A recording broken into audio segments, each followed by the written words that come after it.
Limitation act 1963 परिसीमा अधिनियम 1963।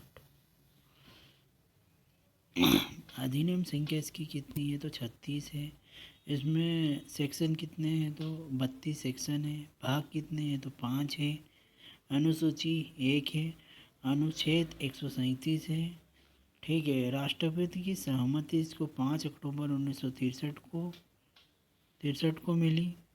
ठीक। और लागू 1 जनवरी 1964 को। 1 जनवरी 1964 को 1 जनवरी 1964। ठीक है। सीआरपीसी में भी 36वें चैप्टर में लिमिटेशन समय बताया गया है। ठीक है। अब लिमिटेशन एक्ट की ज़रूरत क्यों पड़ी। ठीक है। तो यह क्या करता है कि जो उपचार का निषेध करता है जब समय निकल जाता है, पर अधिकार का नहीं है। ठीक है। तो इसकी एक सूक्ति भी है, limitation bar the remedy and not a right. ठीक है। राइट को नहीं वो करती है। ठीक है। उपचार को ये रोकती है समय निकलने के बाद। ठीक। सेक्शन 27 का अपवाद है। ठीक है। और ये क्या करती है कि विधि जागरूक की सहायता करती है, ना कि सुसुप्त, मतलब जो कुछ करता है उसी की सहायता करती है। इसमें इंग्लिश उसमें लैटिन वर्ड में विजिलेंटिबस एट नॉन डरमेंटिबस जूरा सब उनिंट कहा जाता है। यह अधिनियम लोक नीति पब्लिक पॉलिसी पर आधारित है। लिमिटेशन लॉ प्रोसीजर लॉ है। यह लेक्स फोरिक्स है। अनुसूची में 3 खंड दिए गए हैं, प्रथम खंड, दूसरा खंड, तीसरा खंड। ठीक है। अनुच्छेद प्रथम खंड में वाद दे रखा है एक से लेके 113 अनुच्छेद तक। ठीक। दूसरा खंड में अपील दे रखी है 114 से 117 तक। तीसरे खंड में एप्लीकेशन दे रखी है 118 से 137 तक। ठीक है। यहाँ तक हो गया। प्रारंभ भाग 1 से 2 तक है। कहाँ लागू है। संक्षिप्त नाम परिसीमा अधिनियम 1963। विस्तार संपूर्ण भारत में 31 अक्टूबर 2019 को जम्मू कश्मीर में भी, और लागू 1 जनवरी 1964 को। कब लागू हुआ 1 जनवरी 1964 को। अब कहाँ लागू नहीं होगा। ठीक है। ये एक्ट कहाँ लागू नहीं होगा तो एक तो सेक्शन 29 में व्यावृत्तियाँ सेविंग बता रखी, उसी में बता रखा है कि यह एक्ट कौन कौन से इसमें लागू नहीं होगा। लिमिटेशन एक्ट के प्रावधान संविदा अधिनियम के सेक्शन 25 पे लागू नहीं होते हैं। संविदा अधिनियम के 25 पे नहीं लागू होते हैं। बिना प्रतिफल करार शून्य है। ठीक है। यदि कोई स्पेशल लोकल लॉ हो वहाँ लागू नहीं होंगे। ठीक है। और विवाह और विवाह विच्छेद की डिग्रियां हो वहाँ पे लिमिटेशन एक्ट सेक्शन 25 और 26 वहाँ लागू नहीं होंगे। ठीक। वहाँ पे भी लागू नहीं होंगे। ठीक।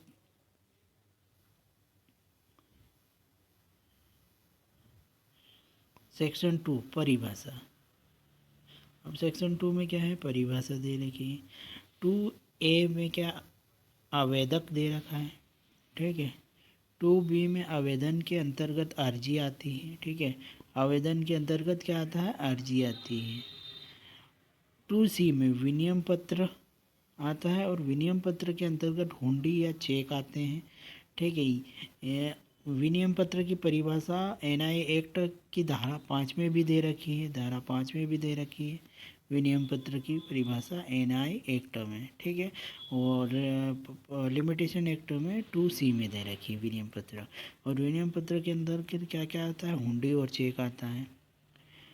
के में क्या दे रखा है तो वचन पत्र के में दे रखा है, प्रोमिसरी नोट। ठीक है। एनआई एक्ट में सेक्शन 4 में दे रखा है। ठीक है। एनआई एक्ट में सेक्शन 4 में वचन पत्र दे रखा है। ठीक। ई में प्रतिवादी है। ठीक है। ई में क्या है तो प्रतिवादी है। ई में प्रतिवादी है। ठीक है। डिफेंडेंट ई से ई प्रतिवादी डिफेंडेंट। ठीक। आय से वादी, ठीक है। प्लेंटिव, प्लेंटिव से आय, वादी प्लेंटिव, आय में वादी दे रखा है, ठीक है। एफ, एफ में सुकाचार, इजमेंट, ठीक है। एफ में सुकाचार, ये सुकाचार अधिनियम 1882 की धारा 4 में भी परिभाषित है, जैसे कि मार्ग का अधिकार, प्रकाश लेने का अधिकार, ये आदि सुखाचार अधिकार हैं। एच में सद्भाव पूर्वक सम्यक सतर्कता पर ध्यान रखना, ठीक है, ये बता रखा है।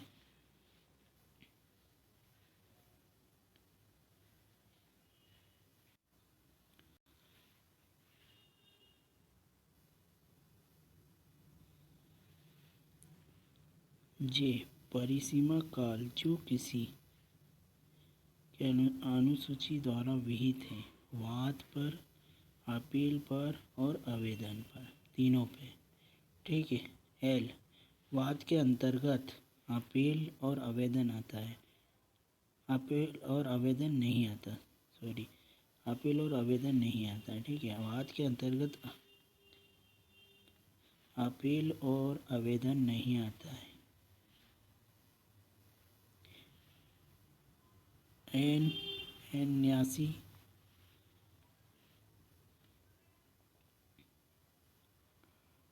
भाग दो 3 से 11 तक, वादों, अपीलों और आवेदनों की परिसीमा, वादों, अपीलों और आवेदनों की परिसीमा। सेक्शन 3, परिसीमा काल का, परिसीमा द्वारा वर्जन, सभी वाद, अपील, आवेदन तीनों पर वर्जन होता है जब निर्धारित समय में प्रस्तुत समय क्या हो जाए, निकल जाए, अन्यथा फिर खारिज कर देंगे। इससे समय निकल गया है तो प्रस्तुत खारिज, चाहे बचाव में ऐसी आपत्ति ना उठाई हो सामने वाले ने, तब भी खारिज कर देंगे, वाद, अपील, आवेदन तीनों, ठीक है। परिसीमा द्वारा वर्जन सेक्शन 3 में बता रखा है, ठीक। सेक्शन 3 हो गया। सेक्शन 4, विहित काल का अवसान जब न्यायालय बंद हो, ठीक है। विहित काल का अवसान, ठीक है, न्यायालय ही बंद है, जैसे संडे हो या कोई छुट्टी है तो जब न्यायालय खुलेगा उस दिन बुलाया जाएगा, ठीक है। लेक्स नॉन कॉजिट एंड इम्पॉसिबिलिया के सिद्धांत पर आधारित है। लेक्स नॉन कॉजिट एंड एड इम्पॉसिबिलिया के सिद्धांत पर आधारित है। सेक्शन 5, सेक्शन 5, विहित काल के विस्तारण, ठीक है। विहित काल का विस्तारण, कब विहित काल का विस्तारण हो सकता है, पर्याप्त कारण होने पर, पर्याप्त कारण बता दे, ठीक है। विलंबन का तो माफ़ कर देंगे, किसी अपील या आवेदन को ग्रहण करने के बारे में उपबंध है, ठीक है। पर लागू किस में नहीं होंगे, वादों पे नहीं होंगे और सीपीसी के आदेश 20 के 21 के अंतर्गत, ऑर्डर सीपीसी के ऑर्डर 21 के अंतर्गत डिग्री के निष्पादन पर ये लागू नहीं होंगे। कौन सा, सेक्शन 5, सेक्शन 5 लागू नहीं होगा किसमें, वादों पर और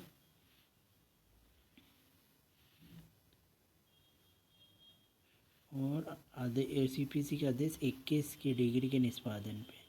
कौन, सेक्शन 5, ठीक है। अपील और आवेदन पर तो लागू होगा, वादों पर नहीं लागू।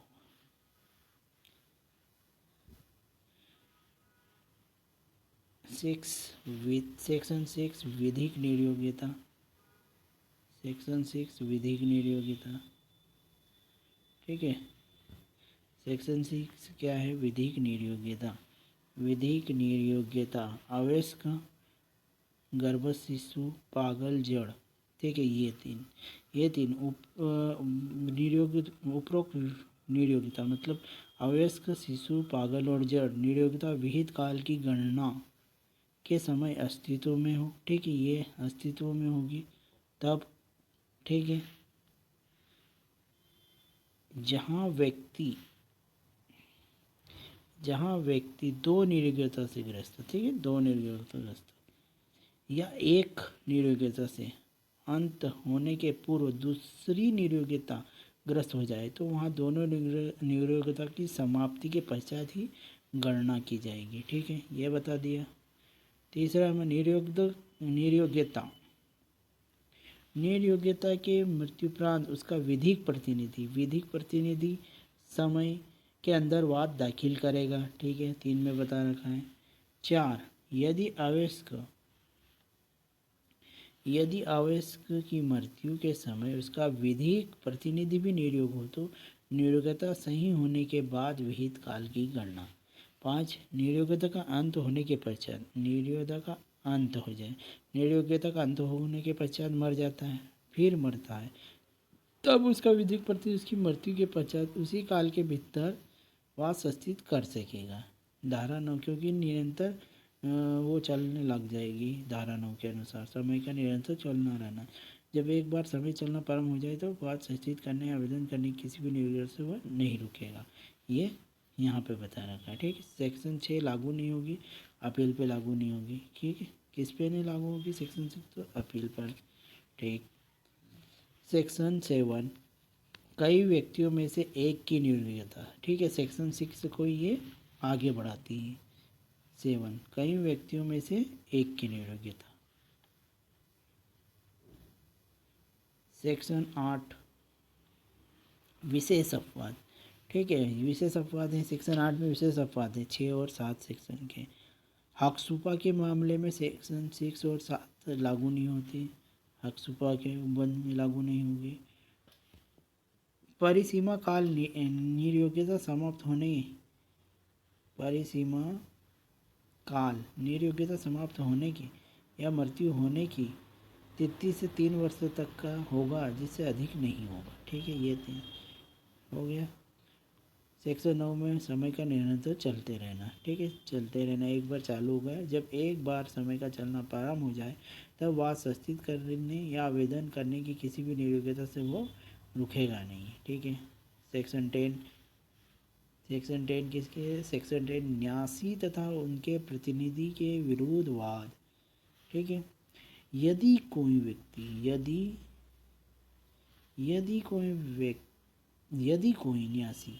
यदि कोई न्यासी संपत्ति के साथ कपटपूर्वक सहव्यवहार या आचरण करता है तो उसके विरुद्ध कभी भी वाद लाया जा सकता है, मतलब कभी विरोध ला सकता है। ठीक है, इसमें वो बॉन्ड नहीं है। ऐसा वाद परिसीमा काल के व्यतीत हो जाने के कारण भी वर्जित होता है, ला सकते हैं। ठीक है, भाग 3 परिसीमा काल की संगणना 12 से 24 तक। ठीक है, भाग 3 परिसीमा काल की संगणना 12 से 24 तक। सेक्शन 12 क्या कहता है?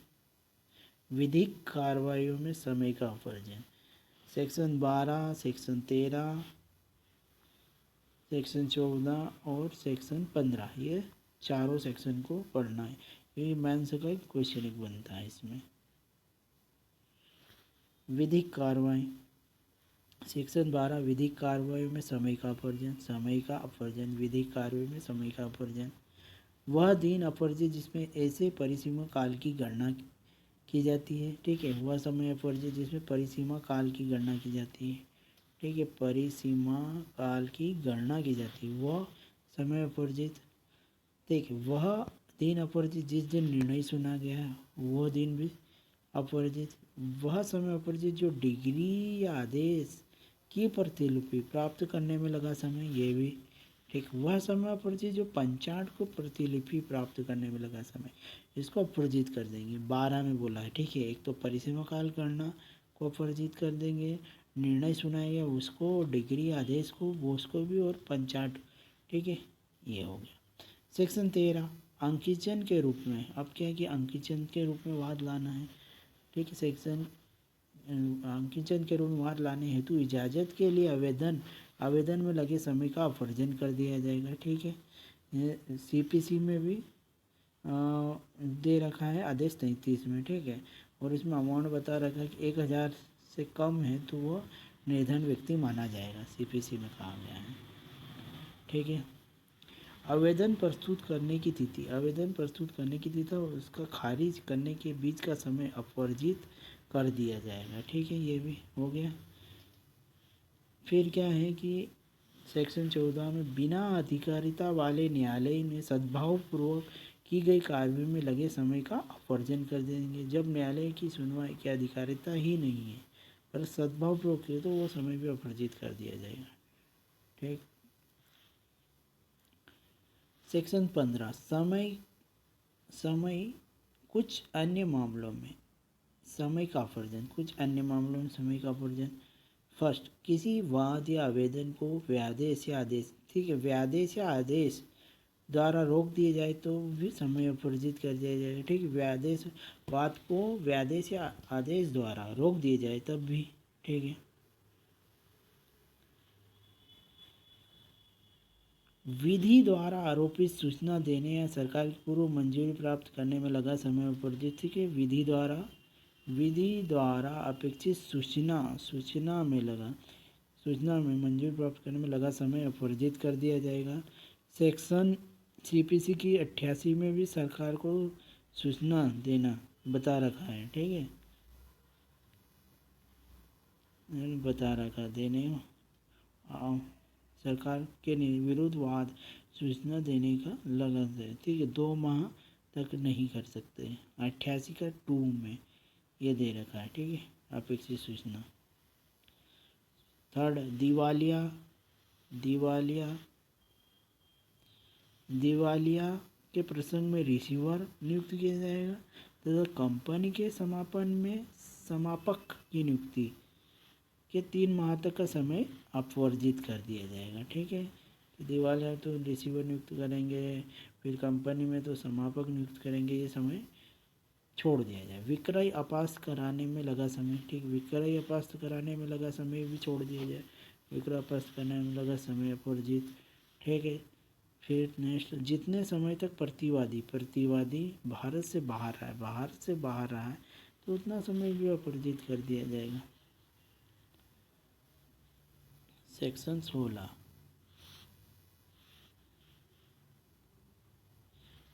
16 वाद लाने का अधिकार प्रोद्भूत होने पर अधिकार का प्रोद्भूत होने पर या होने के पूर्व मृत्यु हो जाने का प्रभाव।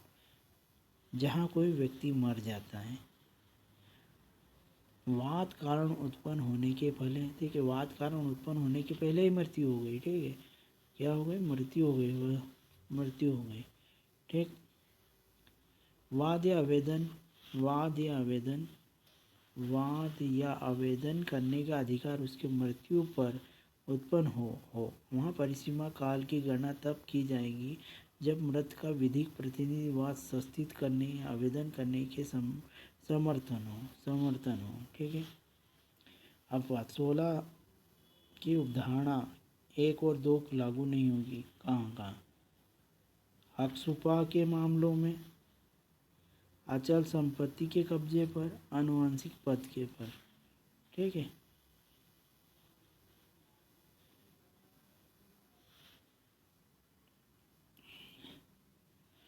सेक्शन 17 कपट या भूल का प्रभाव।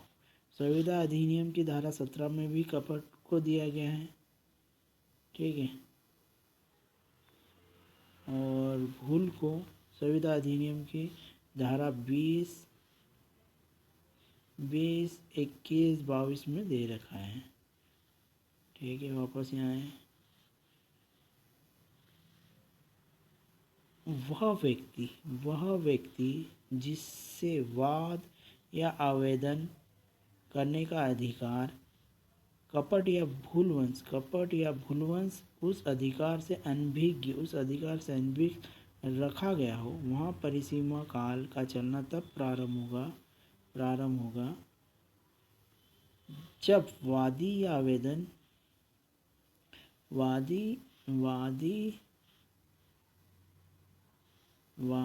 आवेदन को उस कपट या भूल का पता चल जाता है।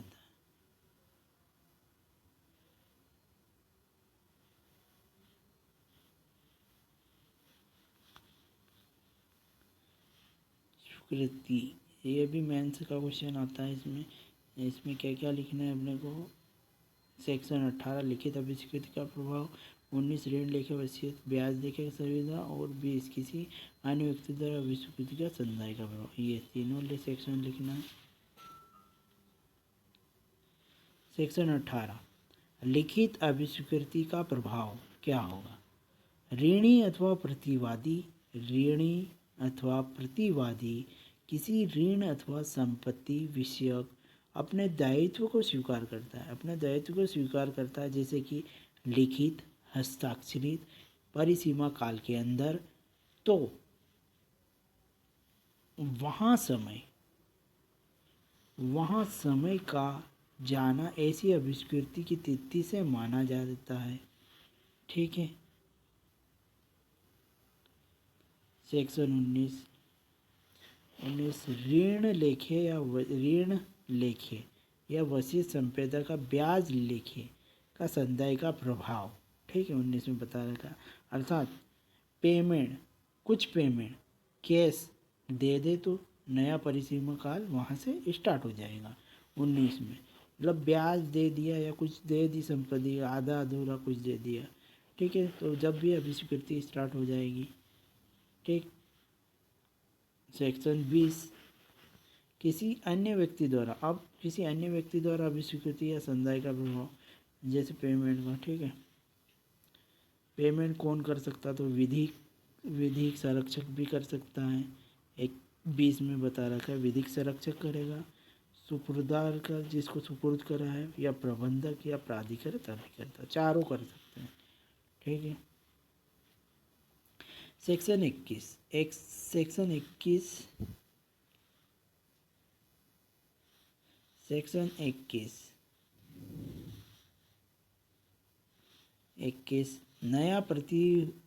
नया वादी या प्रतिवादी प्रतिस्थापित करने या जोड़ने का प्रभाव।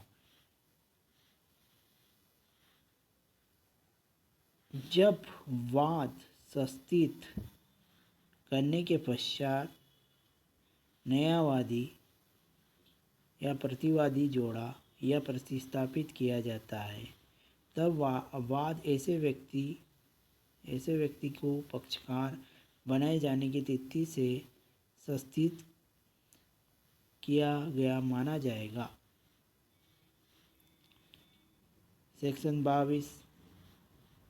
सेक्शन 22 चालू रहने वाले भंग और अपकृत्य, संविदा भंग और अपकृत्य। सेक्शन 22 में बता रखा है।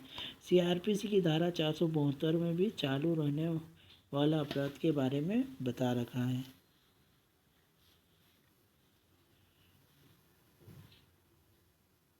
जब तक कि संविदा भंग या अपकृत्य चालू रहता है, तब तक क्षण परिसीमा काल का चलना प्रारंभ रहता है।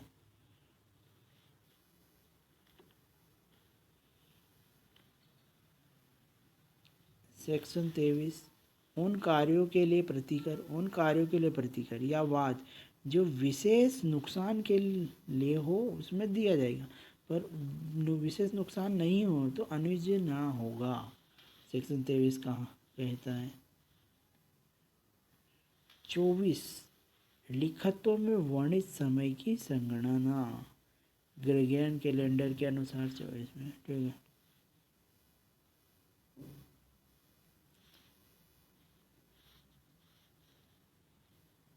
भाग 4 कब्जे द्वारा स्वामित्व का अर्जन। 25 से 27 तक। सेक्शन 25 और 2 का एफ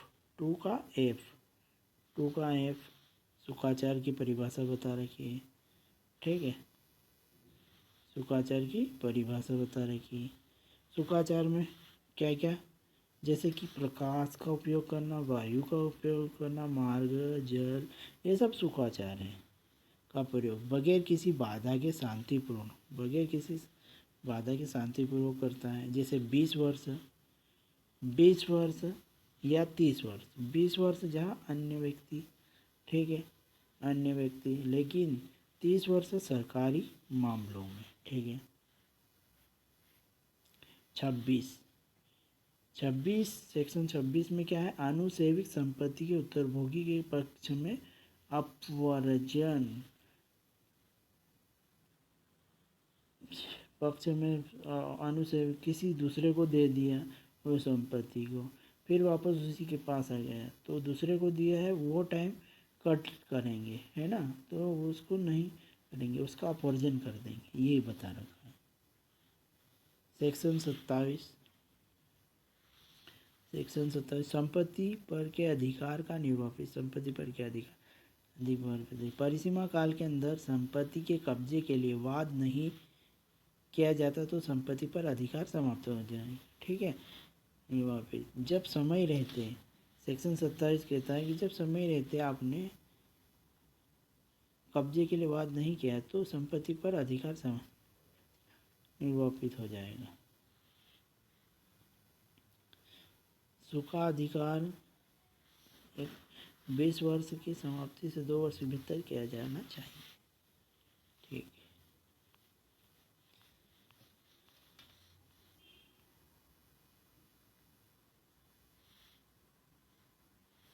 है। भाग 5 प्रकरणन। भाग 5 प्रकरणन, ठीक है। भाग 5 में क्या है, प्रकरणन 28 से 32 तक दे रखा है। इसमें 28 और 32 तो निश्चित हो गए, कब वो 1974 में हो गए, ठीक है।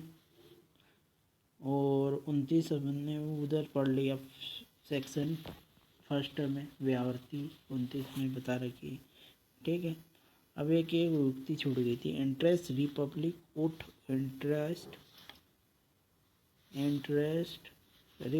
वुड सीट फिनिश लिटियम। राज्य के हित में मुकदमेबाजी का अंत, मुकदमेबाजी का अंत, ठीक है। राज्य के हित में मुकदमेबाजी नहीं होगी, कम से कम मुकदमे हो, मामले हो, ठीक है। लिमिटेशन पीरियड अनुसूची परिसीमा काल में दिया गया है, ठीक है। लिमिटेशन पीरियड अनुसूची 1 की परिसीमा काल दिया गया है, ठीक है। सबसे अधिकतम परिसीमा काल है, अधिकतम अवधि है वो 30 वर्ष है और न्यूनतम अवधि 10 दिन है, ठीक है। सबसे पहले 1 वर्ष,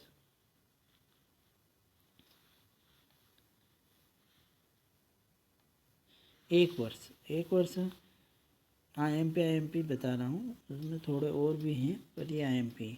मानहानि, सदोष अवरोध, हक छुपा, विदेशपूर्ण अभियोजन के प्रतिकर मामलों में इसमें 1 वर्ष है, ठीक है। ये याद कर लो, मानहानि, सदोष परिरोध, हक छुपा, विदेश अभियोजन प्रतिकर मामले में तो 1 वर्ष रहेगा इसमें, ठीक है। मानहानि के लिए, हक छुपा के लिए, विदेश प्रतिकर के मामले में, ठीक है। अब 30 दिन किस में दे रखा है, 30 दिन। एक तो पुनर्विकलन आवेदन फाइल, निर्णय या आदेश अन्य न्यायालय के अंदर, हाई कोर्ट में 90 है और इसमें 30 दिन है, ठीक है। अन्य मामलों के लिए 30 दिन, एक पक्षीय डिग्री के लिए भी है, एक पक्षीय डिग्री का आपास करने के लिए भी है, ठीक है। CPC आदेश 33 के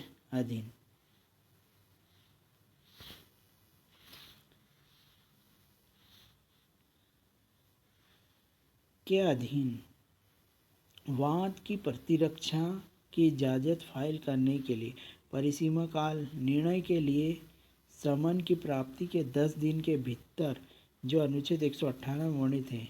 आदेश की अपील हाई कोर्ट में 90 दिन, अन्य न्यायालय में तो 30 दिन, ठीक है। निर्णय के लिए समन की प्राप्ति 10 दिन, निर्णय के लिए समन की प्राप्ति के लिए 10 दिन, ठीक है। ये हो गया